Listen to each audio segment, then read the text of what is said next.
It's now day one of the trip.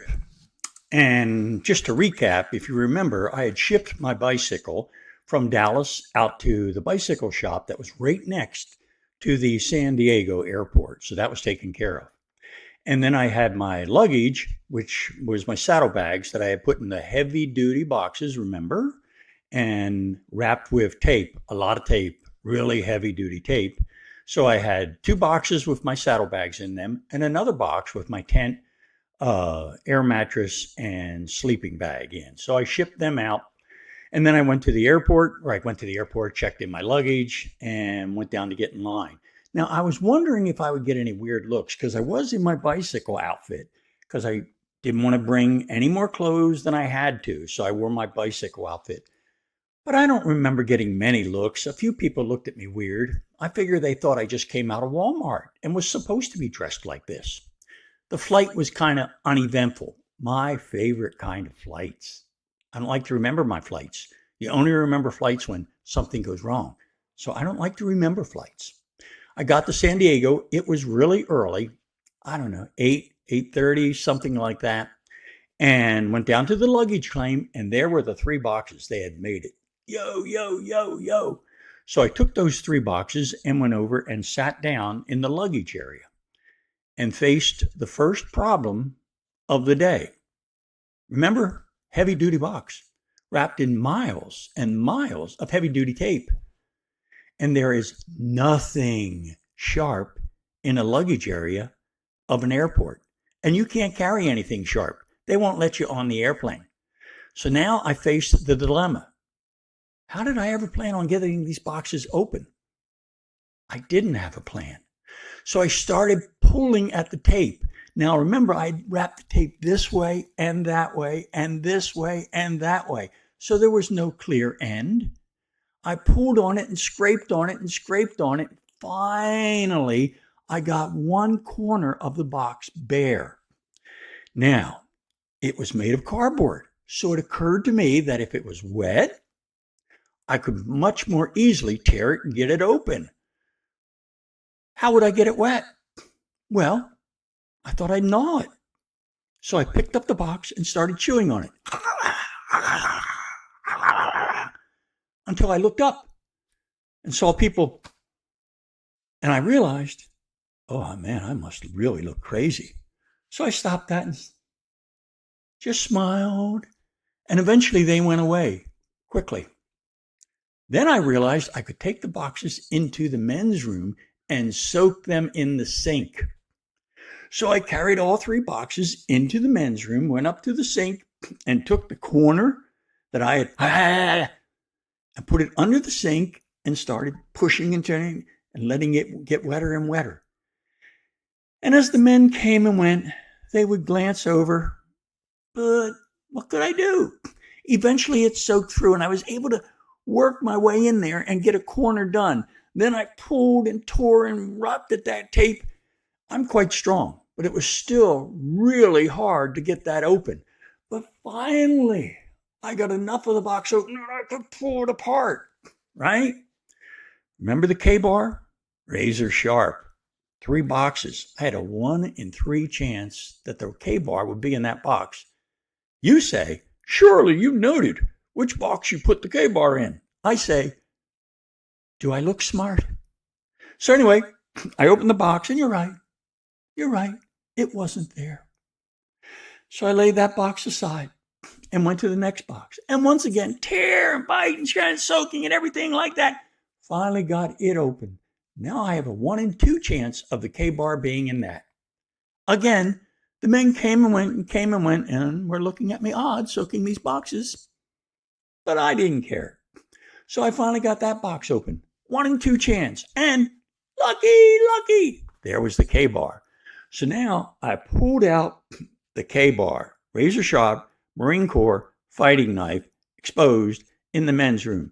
All of a sudden, there was no other men in the room. And I realized I better move quick. So I took the K-bar with the last box, got it open, exposed everything, got everything out. And now I have my luggage and my tent and sleeping bag and air mattress. All I had to do was carry them out. Now there was box debris and tape debris everywhere. But I did the mature thing. Remember, I had just pulled a K-bar and the men's room had emptied out. I figured they were heading for security. So I booked it and left that mess there. Oh, well. So then I went out and I was able to get out of the airport, and I had my luggage, my saddlebags, and they work. They have straps on them, so you could carry them like that. And then the tent and the air mattress and the sleeping bag, I had put some tape around and made a handle before I left. So I was able to carry all this stuff, went down to the bicycle shop, which was maybe a half mile away. I thought I could just walk down the sidewalk, but the sidewalk ended at the end of the concourse. So I had to walk down the street into the oncoming traffic. But they must have been used to it because they ignored me. Finally, I got to the sidewalk, went up to the bicycle store. Again, maybe a half mile away. It was pretty easy to find. And it was closed. Didn't open until 10 o'clock or something like that. And it was now about 9:30. So I had time for breakfast. And there was a breakfast restaurant right there. So I said, I'll go eat.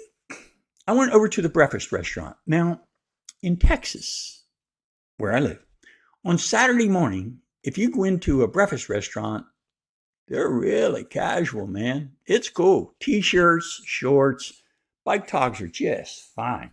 San Diego, these are some uptown folks. I got in there and everybody was dressed to the nines. The women were wearing high heels. Woohoo. And really dressed well. The guys had actually sport coats on.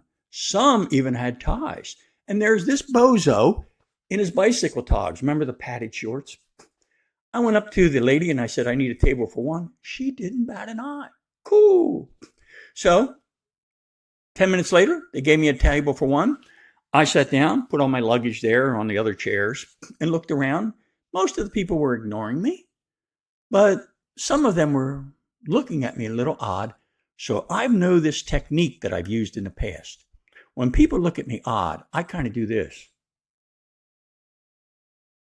With the twitch, remember? Vietnam veteran. So a Vietnam veteran sitting there in bicycle togs, giving you the twitch eye, you're going to quit looking.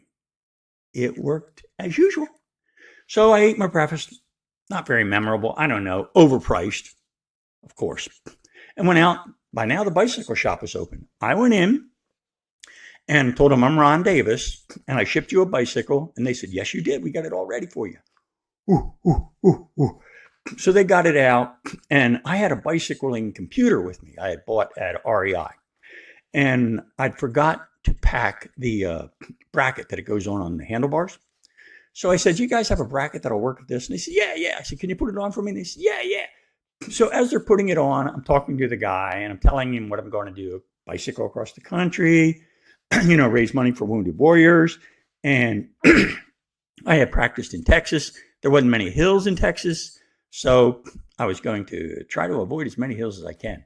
But I told him I wanted to start by dipping my front tire into the Pacific Ocean. Because then when I finished, I dipped my rear tire into the Atlantic Ocean in New Jersey. And he said, cool. I said, can you give me some instructions on how to get to where I can dip the bike, the front tire? And he did. He said, let me plug it into your navigation computer. So he plugged it into the navigation computer. All good. I went out, saddled up, got on my bike, and took off. Now, he had me ride like about 15 miles through all kinds of traffic, all kinds of traffic, down through San Diego, up around this loop through this park, which was really confusing. The bicycling computer got lost. It said, go left, no, go right, no, go left, no, go straight, no, go right. Finally, I saw this fence and it looked like water beyond the fence. So I went over to the fence and it was the Pacific. It was actually an inlay, the ocean comes in. So I went along the fence and I found a gate. It was private. There was a guard and I told him what I was doing. And he said, okay, hurry it up, get in there, dip your bike and get out. So I did. Very nice of him. I said, now I'm going to start my actual ride. And I was starting from the airport, but I need to ride back, I guess, that 12, 15 miles through all those parks and everything to get back to the airport and start my ride. He said, well, yes, you do. Or you could ride like a mile and a half right over the hill. I said, what? He said, yeah, if you go up a mile and a half, maybe 2 miles, you have to climb these really steep hills for about 10 blocks, and then you go down same hills, and you'll be back at the airport, back where you started. I said, I don't have to go the 12, 15 miles that I rode. He said, no, I don't know why you did that at all. I said, well, I guess the guy at the bicycle shop knew I practiced in Texas, and didn't want to have me riding up these hills. So that's what he did. It also occurred to me I could go back to the bicycle shop, take my K-bar. No, don't have those thoughts. So I rode up these really tough hills, maybe a mile, and then down maybe a mile, and there I was, back where I started. So I took off. Now, the day's plan called for me to ride about 70 miles to where I could sleep alongside of the road. There was actually a little camping area that I knew about when I had let it out. So I rode about 20, 30 miles, and I was almost at the edge of San Diego, coming into the suburban area. And it was by now, with all the mess ups, it was like 3 o'clock in the afternoon.